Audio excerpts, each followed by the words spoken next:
السلام علیکم اسٹوڈنٹس، جماعت نحو تہون کی اسلامیات کے حوالے سے آج ہم نے انتہائی دلچسپ موضوع کا انتخاب کیا ہے۔ موضوع آج ہمارا احادیث ہے۔ آج ہم مختلف احادیث کا مطالعہ کریں گے اور ساتھ ہی اس کا مفہوم سمجھیں گے تاکہ اس سے متعلق سوال و جواب حل کر سکیں۔ حدیث نمبر 15، سب سے پہلے ہم حدیث نمبر 15 ملاحظہ کریں گے۔ بسم اللہ الرحمن الرحیم۔ من صام رمضان وقامه ایمانا واحتسابا غفر له ما تقدم من ذنبه۔ ترجمہ: جس نے ایمان اور اجر کی نیت سے رمضان کے روزے رکھے اور اس کی راتوں میں قیام کیا، اس کے پہلے گناہ معاف کر دیے گئے۔ کیا فرمایا گیا؟ کیا مفہوم نکلتا ہے؟ اجر و ثواب کا، رمضان المبارک میں روزے رکھنے کا اور ان رمضان المبارک میں راتوں میں قیام کرنے کا اور پچھلے گناہوں کی معافی کا۔ روزہ دین اسلام کا اہم رکن ہے۔ اس مہینے میں انسان کے اندر دینی مزاج اور صبر و تقوی پیدا کرنے کے لیے مخصوص دینی فضا پیدا ہو جاتی ہے۔ آٹومیٹکلی خود بخود ماحول ایسا بن جاتا ہے سحر اور افطار کا، جس میں ہمارے دینی مزاج میں تبدیلی آتی ہے، ہمیں صبر کی بھی تلقین ملتی ہے، صبر کرنے بھی لگتے ہیں اور تقوی بھی ہمارے اندر یعنی پرہیزگاری بھی پیدا ہو جاتی ہے، عبادت کا جوش و خروش بھی پیدا ہوتا ہے۔ اس ماہ کو نیکیوں کی فصل بہار قرار دیا جا سکتا ہے، یعنی اس ماہ میں ہم مکمل سال اتنی نیکیاں نہیں کر پاتے جو ہم اس ایک ماہ میں کر لیتے ہیں، چونکہ ہر نیکی کا عمل ہمیں 70 گنا ملتا ہے، زیادہ ملتا ہے، لہٰذا انسان اس وقت اس ماہ میں زیادہ سے زیادہ نیک عمل کرنے کی ترغیب رکھتا ہے۔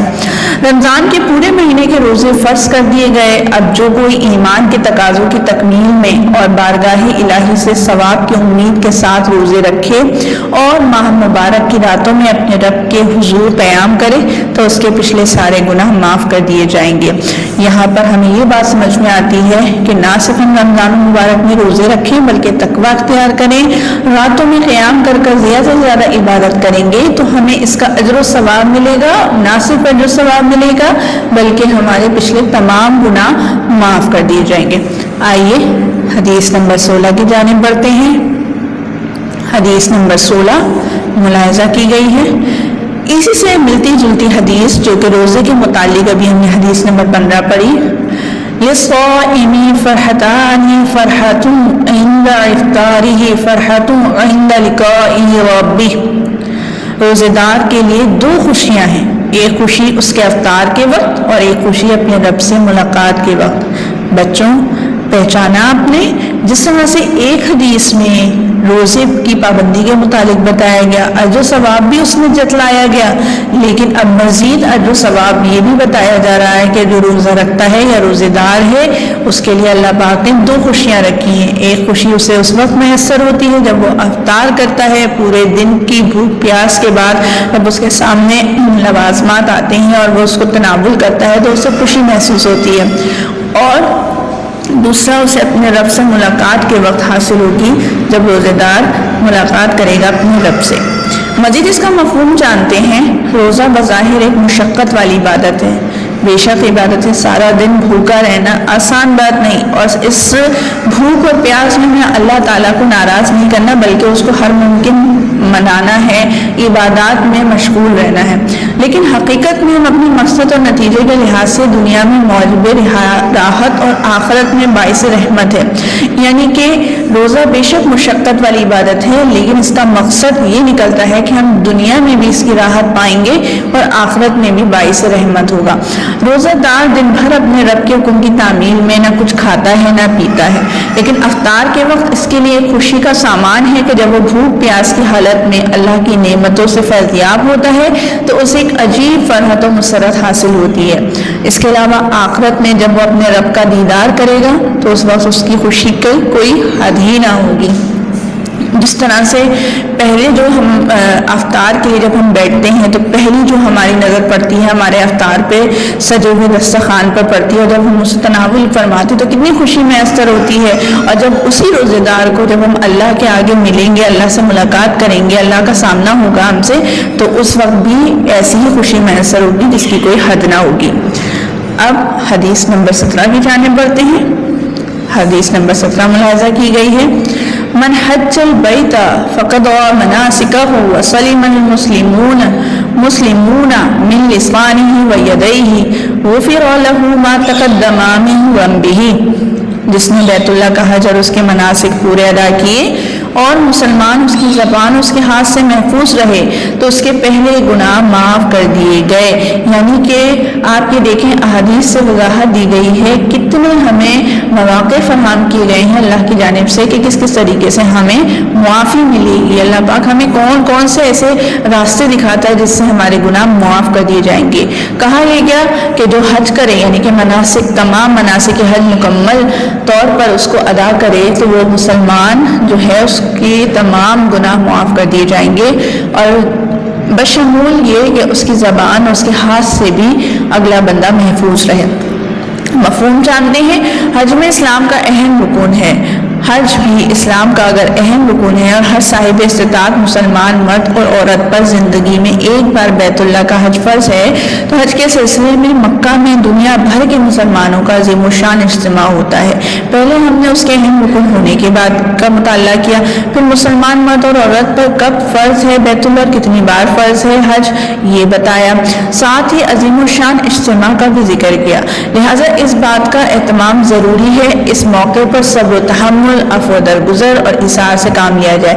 عظیم الشان اجتماع کا یہاں پر کہنا مقصد یہ بنتا ہے کہ بہت بڑی تعداد میں لوگ ایک جگہ شامل ہوتے ہیں، ایک جگہ کھڑے ہوتے ہیں ادائیگی حج کے لیے، تو یہاں پر بہت سی تکلیفات کا سامنا بھی ہوتا ہے، بہت سی مشکلات آتی ہیں جن کا سامنا کرنا پڑتا ہے حاجی کو۔ اس وقت وہ اگر صبر کرتا ہے، تھوڑا سا معافی کا بھی کام کرتا ہے، عفو درگزر سے کام لیتا ہے، تو اپنے کسی مسلمان بھائی کی زبان سے دل آزاری کی جائے، نہ حادثے سے کوئی تکلیف پہنچائی جائے، یعنی کہ وہ کسی مسلمان بھائی کو اپنی نہ زبان سے تکلیف دے رہا ہے اس دوران، نہ ہی وہ کسی کو آزاری پیش ہاتھ سے کوئی تکلیف نہیں پہنچا رہا ہے یا کسی بھی اپنے عمل سے تکلیف نہیں پہنچا رہا۔ تو اس حدیث میں یہی بات کہی گئی ہے کہ جو حج اس اہتمام سے کیا جائے گا اس کے نتیجے میں انسان کے پچھلے تمام گناہ معاف کر دیے جائیں گے۔ یعنی صرف اور صرف حج کی نیت کر لینا کافی نہیں ہوتا، حج میں تمام مناسک حج جتنی ہم بہترین انداز میں ادا کر سکتے ہیں وہ ہم نے کرنے ہیں، اور ساتھ ہی ہمیں اپنی زبان اور اپنے ہاتھ پاؤں کو بھی اپنے قابو میں رکھنا ہے کہ ہمیں ان سے کسی کو ایذا نہیں پہنچانا، کسی کو تکلیف نہیں دینی، تب جا کر ہمارا حج مقبول بھی ہوگا اور ہمارے پچھلے تمام گناہ معاف کر دیے جائیں گے۔ آخری حدیث، حدیث نمبر 18، آئیے ملاحظہ کیجیے۔ من اغبرت قدماہ فی سبیل اللہ حرمہ اللہ علی النار، جس کے قدم اللہ کی راہ میں غبار آلود ہوئے اللہ نے اسے آگ پر حرام کر دیا۔ یہاں پر تبلیغ اسلام کا ذکر کیا گیا ہے۔ یہاں پر اللہ کی راہ میں یعنی اللہ کو جو عمل پسند ہو ہم اس کے لیے محنت کریں اور اس عمل کو پھیلانے کی کوشش کریں۔ وہ بار آلود یعنی کہ ہم کسی بھی قسم کی تکلیف کا شکار ہوتے ہیں اور ہم اللہ کی راہ میں وہ کام کر رہے ہوں تو اللہ تعالیٰ نے فرمایا کہ اس پر آگ حرام کر دی گئی ہے۔ بندہ اپنے رب کی خوشنودی کے لیے جو بھی مشقت اور تکلیف برداشت کرتا ہے اس پر اس کے لیے اجر ہے۔ دیکھیں کتنا اچھا ہے ہمارا پروردگار، ہر چھوٹے چھوٹے عمل پر ہمیں گناہوں سے معافی مل جاتی ہے اور اللہ پاک ہمارے لیے بہترین اجر تیار کر دیتا ہے۔ جو قدم اللہ کی راہ میں اٹھتا ہے وہ اس کے لیے مغفرت اور بلندی کے درجات کا باعث بنتا ہے۔ علم کی طلب، نماز کی ادائیگی، مسلمان بھائی کی مدد یا عیادت وغیرہ کے لیے اپنے قدم غبار آلود کرنا بھی فلاح و کامیابی کا ذریعہ ہے۔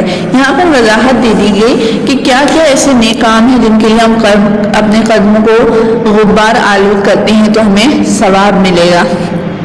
اگر کوئی شخص اللہ کے دین کی دعوت و تبلیغ کے لیے نکلے تو اس کے ہر قدم پر نیکی ہے۔ اگر کوئی مسلمان جہاد فی سبیل اللہ کے عزم سے چلے تو یہ ایسا پسندیدہ عمل ہے کہ اس کے راستے میں اس کے غبار آلود ہونے والے قدموں کی وجہ سے اللہ تعالیٰ جہنم کی آگ اس پہ حرام کر دے گا۔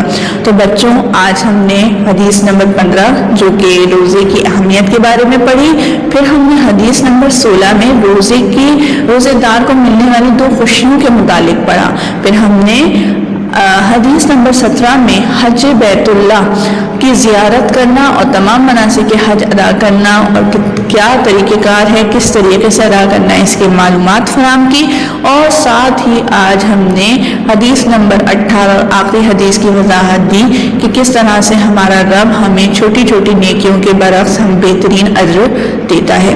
بچوں، حدیث کا مطالعہ کیا آپ نے، مفہوم سمجھانے کی بھرپور کوشش کی گئی، اس سے متعلق سوال و جواب دیے جائیں گے جو کہ آپ نے حل کرنے ہوں گے۔ ویڈیو سننے کے لیے بہت بہت شکریہ۔